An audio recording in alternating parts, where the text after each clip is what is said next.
Hello friends, I'm Bandana. Welcome to Gorgeous You. Friends, today's video is about carnivorous plants. Isn't it strange? Yeah, but true. Friends, carnivorous plants are among the fascinating members of the plant kingdom. There are more than 600 recognized species of carnivorous plants all over the world.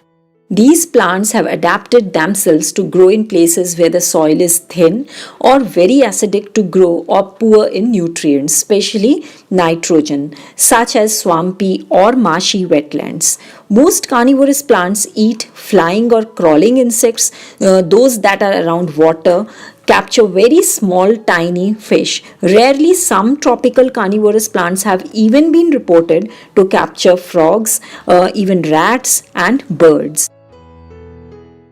Nepenthes, also known as monkey cups or tropical pitcher plants. These plants are found in Southeast Asia, China, India, Madagascar, and Australia. The name monkey cup comes from the fact that monkeys often drink water from the pitcher of these plants. These can be very big in size. The pitcher contains a liquid or fluid which is slippery that drowns the prey. The down portion of the pitcher contains glands which absorb nutrients from the prey.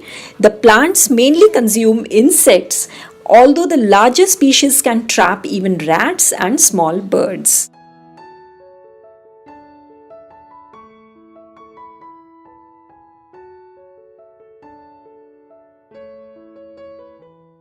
The Venus flytrap.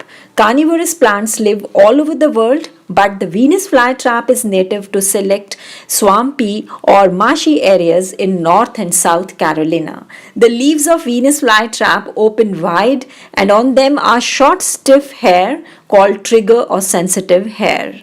When anything touches these hair enough to bend them, the two lobes of the leaves snap shut, trapping whatever is inside. Friends, here this is interesting. If the object is not food, for example stone or nut, the trap will reopen in about 12 hours and spit it out. When the trap closes over food, in a few seconds the trap will shut tightly and form an airtight seal in order to keep the digestive fluids inside. The trap continuously secretes digestive juices much like those in our stomach. It dissolves the soft inner parts of the insect but not the tough outer part. Digestive process takes 5 to 12 days to complete and then reopens. The leftover parts of the insect, the exoskeleton, blow away in the wind or are washed away by rain. Rarely, these plants can also capture small frogs or even small rats.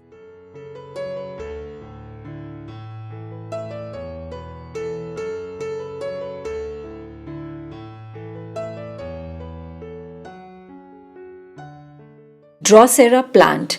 Drosera, commonly known as sundews. Sundews is one of the largest genera of carnivorous plants with at least 194 species. They use a thick gluey substance called mucilage to trap and digest their prey.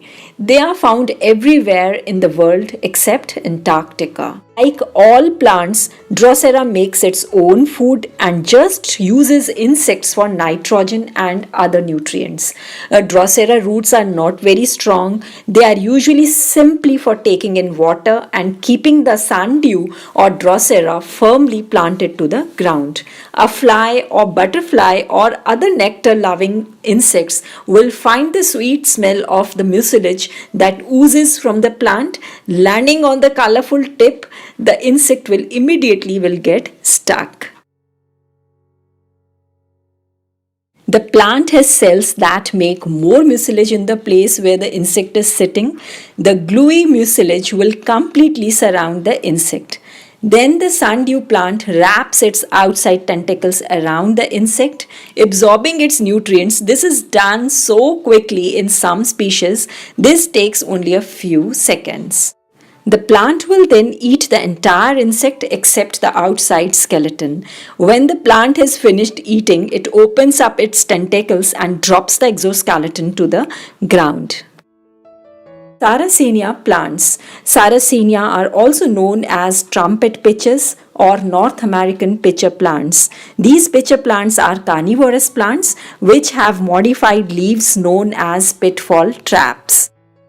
The leaves are in the shape of a pitcher or in the shape of a funnel with a deep cavity filled with digestive liquid or enzymes or bacteria. The plant uses smell, nectar, and color to attract the prey into the pitcher. Sarracenia is found in the eastern seaboard of the United States, Texas, the Great Lakes, and southeastern Canada. Flying or crawling insects such as flies are attracted to the cavity formed by the cupped leaf. The rim of the pitcher is so slippery, causing insects to fall into the pitcher, and the digestive enzymes present within the pitcher break down the prey into an absorbable form for the plant. And that's it. Hope you enjoyed this video. If you like this video, give it a big fat thumbs up and share it with your friends and family. Thanks for watching. Bye.